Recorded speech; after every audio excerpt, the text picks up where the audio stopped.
y'all, it's Kate, and today I'm going to be doing a review for The Crown by Kiera, and this will be spoiler-free entirely. The Crown is the 5th book in the Selection series, which was originally a trilogy, and then they just tacked on The Heir and The Crown, which follows the daughter of the two people at the end of the Selection trilogy.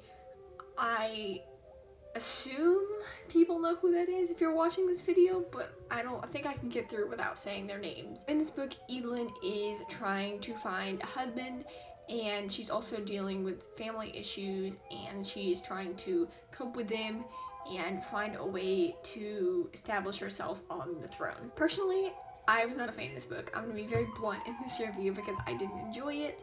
I mean, it wasn't terrible by any means. I gave it 2.5 stars out of 5. It just didn't meet my expectations, and it didn't impress me at all.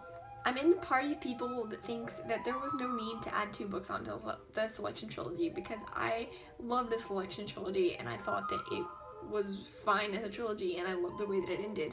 It felt like it had a picture perfect ending, honestly, and I was just really confused when they added more because there wasn't any need for it. One of my main complaints with The Crown is that there is very little action and very little plot. She doesn't leave the palace the entire book, which, I mean, you would assume so since it is a royalty thing, I guess, but I mean, it is a little bit boring when there's only one setting the entire book, and the thing is that you would think that things would happen. This whole book is kind of the same thing. It's just her figuring out her own mind. I didn't feel connected to any of the characters in the book. I just didn't.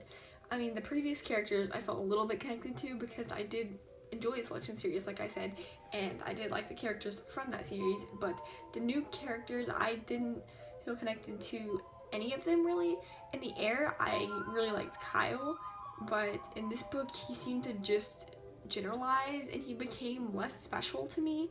So I don't know what it was about this book, but the characters just did not, none of them stood out to me at all. There were so many cheesy scenes in this book, and that was also a common thing in The Heir, so it carried through, definitely. I just felt strange whenever things would happen, and it was just too perfect or too stereotypical, I guess you could say.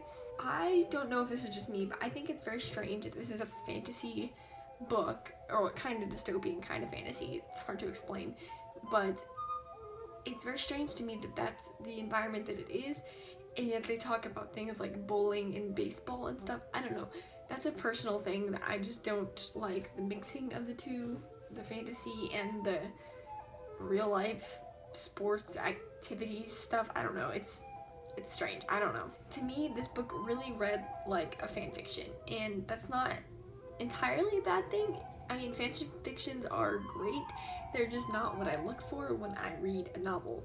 So I was kind of disappointed in that aspect because it wasn't needed. It was just something to tack on for no reason at all. Like, if I wanted to read a fan fiction, I could probably find a billion of them online. I didn't need this in a paperback format, you know? So if you're looking for a fan fiction, you can read this and you'll probably get exactly what you want out of it. It wasn't a terrible book. It just wasn't what I wanted. All the characters, well, almost all the characters were likable, and they had good personalities, and they were good people. But the fact was that they were, to me, at least, indistinguishable from each other because their personalities were so alike.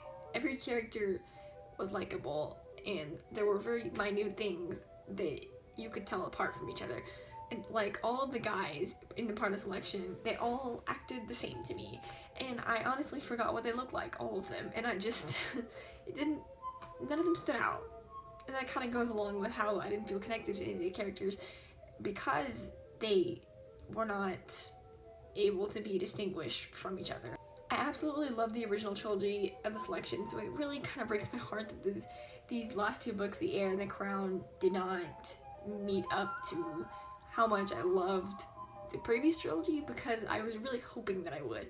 But such is not the case, and whatever.